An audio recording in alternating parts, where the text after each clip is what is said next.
ঠিক যেমন শুরুর প্রার্থনা করে দ্বিতীয় দিনের খেলায় নেমেছিল বাংলাদেশ, হয়েছে তেমনটাই। সকাল সকাল তাসকিনের আঘাত এদিন ব্যাট হাতে কোনো রানই করতে দেননি রবীন্দ্র জাদেজাকে।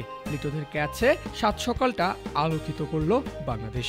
তাসকিন আহমেদের শর্ট অফ লেন্থের বল খোঁচা দেওয়ার চেষ্টা রবীন্দ্র জাদেজার, তবে লাভ হয়নি। বল তার ব্যাটের কানায় স্পর্শ করে চলে গেছে সোজা লিটন দাসের বিশ্বস্ত গ্লাভসে। আগের দিন ৮৬ রান করা এই ব্যাটার আজ ফিরলেন কোনো রান যোগ না করেই।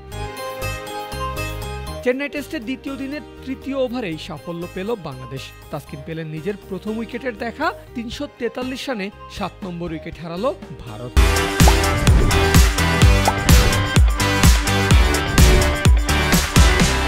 ভারতের ৮ নম্বর উইকেটের জন্য খুব বেশি সময় দেরি করা লাগতো না টাইগারদের। তাসকিন পেতেন তার দ্বিতীয় শিকার, তবে স্কোয়ার লেগে থাকা ফিল্ডার সাকিব আল হাসান সহজ একটা ক্যাচ মিস করে বসেন। দুর্ভাগ্য তাসকিনের, দুর্ভাগ্য বাংলাদেশের। আর সহজ ক্যাচ মিসের আক্ষেপে পুড়তে দেখা গেছে সাকিবকেও।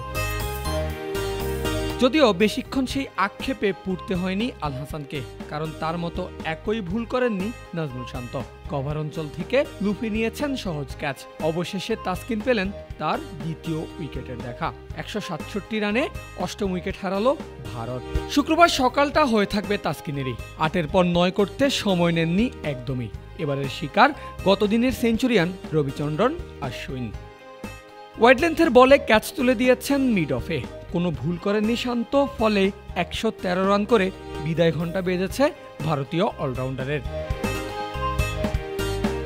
আর সর্বশেষ উইকেট পড়ল হাসান মাহমুদের ভাগ্যে, যেটা তিনি চেয়েছিলেন বটে। পূর্ণ করলেন নিজের ক্যারিয়ারের দ্বিতীয় ফাইপার। পাকিস্তানের পর ভারতের মাটিতেও টানা ৫ উইকেট হাসান মাহমুদের, আর ৩৭৬ রানে অল উইকেট হল টিম ইন্ডিয়া।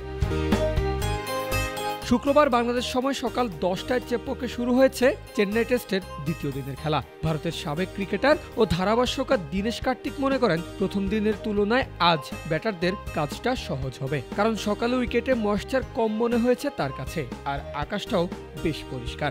যদিও কার্তিক আরও একটা বিষয় দাবি করেছিলেন, সেটা হলো উইকেট খুব দ্রুতই ভাঙবে না। তবে সেটা যে ভুল প্রমাণ করেছেন তাসকিন, তা তো আর বলার অপেক্ষা রাখে না।